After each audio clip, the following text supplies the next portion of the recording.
माता पिता का तलाक मात्र 10 साल की उम्र में हो गया। माँ ने दूसरी शादी कर ली। जिंदगी भर सौतेले भाई के साथ रहे। अपनी खुद की गर्लफ्रेंड ने किसी और से शादी कर ली। उसके याद में जिंदगी भर अकेले गुजार दिया।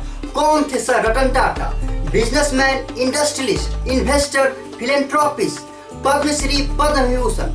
कौन थे सर रतन टाटा, जिसके गुजर जाने के बाद पूरा देश इस तरह शोक मना रहा है जैसे उनके अपने परिवार का कोई सदस्य गुजर गया हो। जिसके बारे में कहा जा रहा है इंडिया ने देश की चमक खो दी है। इंडिया के टाइटन थे, जा चुके हैं। सर रतन टाटा कोहिनूर थे भारत के। इंडिया आज के टाइम अपने कोहिनूर को अलविदा कह रहा है। ऐसी बातें देखिए साथियों, मैं आपको बता दूं बहुत बहुत बहुत ही कम लोग के बारे में कही जाती होगी। Sir Ratan Tata was the man with no haters। Sir Ratan Tata का जो जीवन है मैं आपको बता दूं, आने वाले कई दशकों तक, कई सदियों तक बहुत सारे भारतीय इंडस्ट्रियलिस्ट और इवन बाकी भारतीय जो अलग अलग फॉर्म ऑफ लाइफ में है सबको प्रेरित करता रहेगा। साथियों, आज से कुछ दिन पहले ही रिपोर्ट आ रही थी कि रतन टाटा की तबीयत खराब है। मुंबई का जो ब्रिच कैंडी हॉस्पिटल है वहाँ पे एडमिट है। नाउ जैसे ही ये रिपोर्ट आई ना कि इनकी तबीयत खराब है, कुछ यहाँ पे होना जाए, सर रतन टाटा ने खुद ट्वीट करी कि मेरे बारे में आप चिंता मत करिए। Literally as a humble human being, जो वे नहीं चाहते थे कि उनके बारे में सोचकर कोई चिंता करे। ये उनकी आखिरी ट्वीट थी, क्योंकि उसके 2 दिन बाद ही अचानक से बिकॉज ऑफ ओल्ड एज इनकी तबीयत बहुत ज्यादा ही खराब हो गई और मुंबई के बीच कैंडी हॉस्पिटल में उनकी डेथ हो जाती है 86 साल की एज में। इंडिया में देखिए ब्रांड की कमी नहीं है। महिंद्रा, रिलायंस, इन्फोसिस मेजर ग्रुप खड़े हो गए हैं, मगर इंडिया के मोस्ट वैल्यूएबल ब्रांड की अगर हम बात करें तो वे आज भी टाटा है। और इस ब्रांड को बनाने में 2 लोग का क्रिटिकल रोल रहा है। एक तो जमशेदजी टाटा, जिन्होंने टाटा ग्रुप की स्थापना की थी, और उनके पोते सर रतन टाटा, मैं कहूँगा सबसे बड़ा योगदान रहा है in making India most valuable brand. Okay wait, इसका मतलब ये मत समझ लीजिएगा कि टाटा ग्रुप अच्छा बस इंडिया में फेमस ब्रांड है। मैं आपको बता दूं टाटा ग्रुप जितना इंडिया में फेमस है उससे कई गुना ज्यादा विदेश में भी इसके ब्रांड फेमस है। सर रतन टाटा ने टाटा ग्रुप को इतना बड़ा बना दिया कि आज इसकी 100 से भी ज्यादा कंपनियां 100 से भी ज्यादा देश में चल रही है। टाटा ग्रुप में सिर्फ टीसीएस अकेली इतनी बड़ी है कि पूरा पाकिस्तान का जीडीपी एक तरफ और सिर्फ अकेली टीसीएस एक तरफ। समझें, पूरा पाकिस्तान देश एक तरफ, उस देश की जितनी छोटी बड़ी कंपनी है एक तरफ और हमारी टीसीएस एक तरफ। ये थे सर रतन टाटा। 28 दिसंबर 1937 को पारसी श्री रतन टाटा, सर रतन टाटा 86 साल तक हमारे बीच रहे। कोरोनेल यूनिवर्सिटी अमेरिका में हार्वर्ड में पढ़े हैं। पिता नमल टाटा, माँ सुनी टाटा। आपस में उनका डिवोर्स हो गया तो ये दादी नौजीबाई टाटा के साथ रहे। 1962 में जब अमेरिका से लौटकर आए इंडिया में तो उनकी पहली नौकरी टाटा स्टील में लगी जमशेदपुर के अंदर, और उस समय सारे मजदूर के साथ रहते थे। उसके साथ ही फ्लोर पर सोया करते थे। खाना भी लाइन में लगकर उस मजदूर के साथ लिया करते थे और साथ बैठकर खाया भी करते थे। As the chairman of Tata group 40% से ज्यादा रिवेन्यू बढ़ा दिया, प्रॉफिट 50 गुना से ज्यादा बढ़ाया।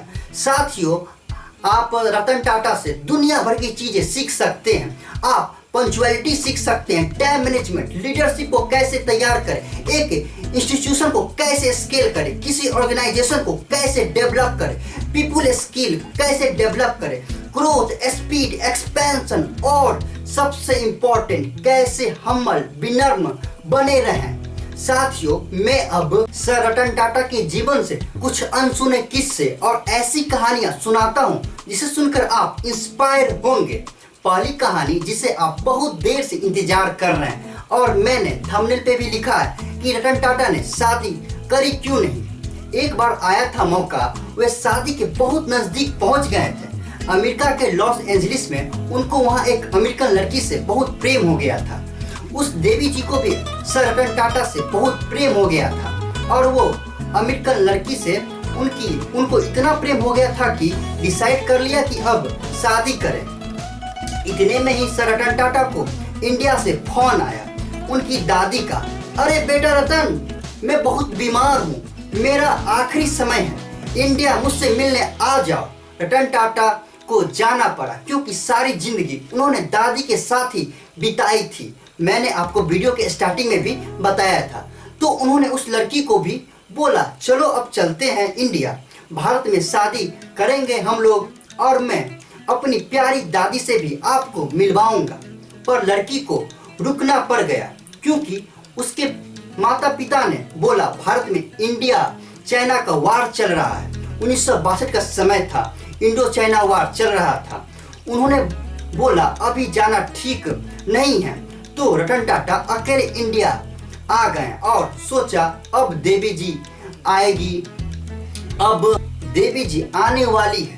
पर उधर अमेरिका में उसके माता पिता ने उसकी शादी किसी और से करवा दी। रतन टाटा को ये सुन के बहुत धक्का लगा क्योंकि वे वचन दे चुके थे। साथियों, सर रतन टाटा ने अपने कई इंटरव्यू में ये बोला है कि जो मैं बोलता हूँ पूरा करता हूँ, मेरे मुंह से ऐसे शब्द नहीं बोलता मैं जो मैं ना पूरा कर सकूं।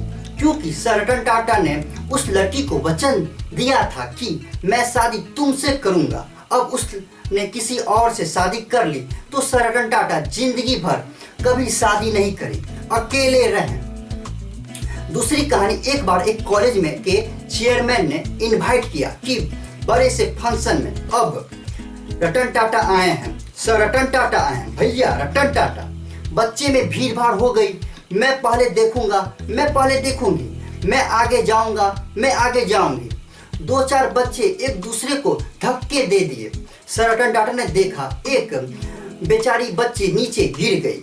तब उन्होंने उस छोटी सी बच्ची को बोला, आप फंक्शन खत्म होने दो, मैं आप लोग से मिलूंगा। फंक्शन थोड़ा लंबा हो गया। सर रतन टाटा की फ्लाइट थी और उन्होंने अपनी फ्लाइट मिस कर दी। प्रिंसिपल ने बोला, सर फ्लाइट क्यों मिस कर रहे हैं, बच्चे हैं, क्या हो गया? बोले, नहीं, मैंने वचन दिया, मैं इससे मिलकर ही जाऊंगा, प्राण जाए पर वचन ना जाए। ये डायलॉग तो बोलते बहुत लोग हैं, पर हमारे सर रतन टाटा उसे पूरा फॉलो करते थे कि जो मैं मुंह से निकाल देता हूँ उसे पूरा करता हूँ। एक बार सर रतन टाटा और कई सीनियर ऑफिसर एक कार में बैठकर नासिक की तरफ जा रहे थे। रास्ते में गाड़ी की टायर पंचर हो गया और टायर पंचर हो गया तो सब अपना गाड़ी से उतरे, कैजुअल थे। कई वहां पर इधर उधर घूम रहे थे, कोई बगल की टफरी पे बैठ के चाय पी रहा था, कोई अपना सुट्टा मार रहा था, सब अपना कुछ कुछ कर रहे थे, इधर उधर घूम रहे थे। तभी देखा रतन टाटा नहीं दिख रहे हैं। अरे भाई, कहाँ गए रतन टाटा, कहाँ गए रतन टाटा?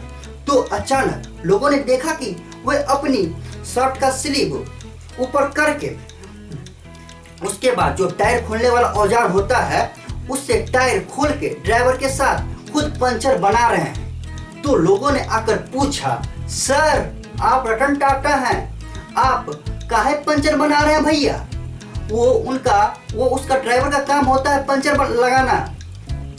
तो रतन टाटा ने बोला, देखो अगर इसको 15 मिनट लगते हैं पंचर बनाने में, मेरी हेल्प से 7.5 मिनट में कर लेगा, तो जहां मीटिंग में पहुंचना है वहां 7.5 मिनट ज्यादा मिल जाएगा मुझको।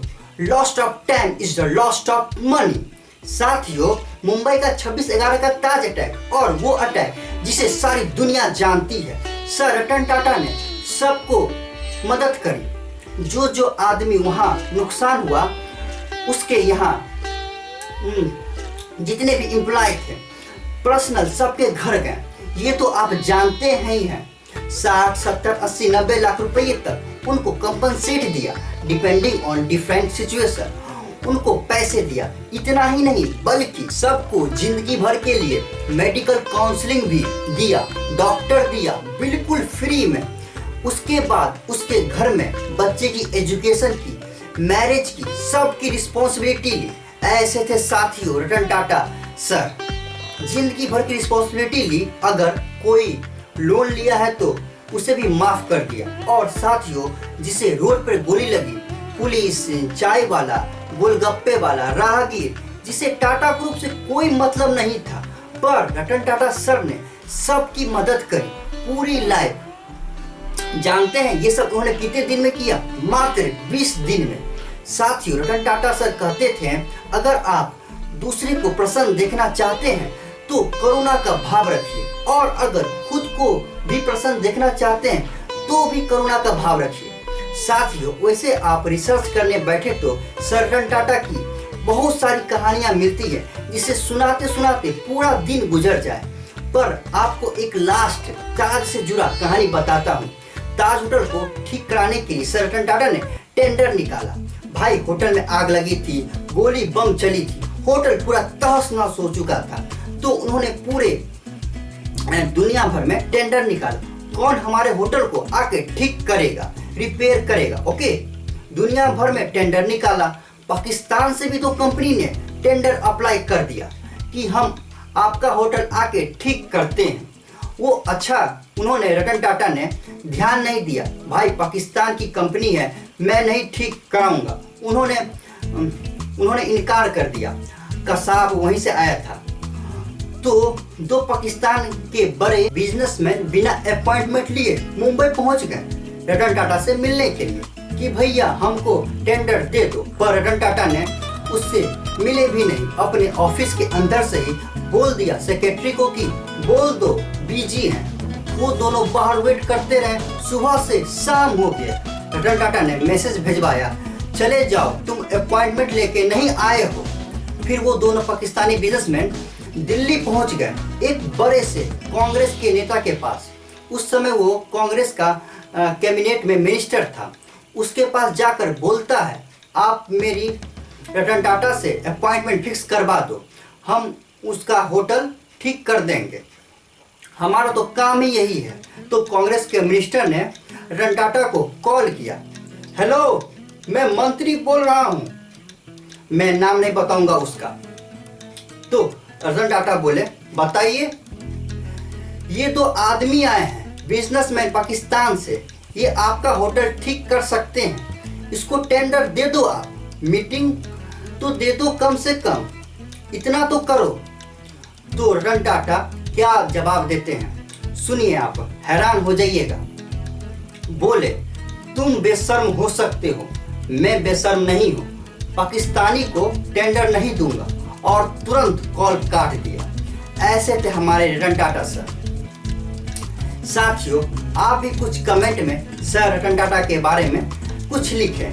वीडियो देखने के लिए बहुत बहुत धन्यवाद। इस वीडियो को प्लीज अपने फ्रेंड्स फैमिली में शेयर करें, चैनल को सब्सक्राइब कर लें।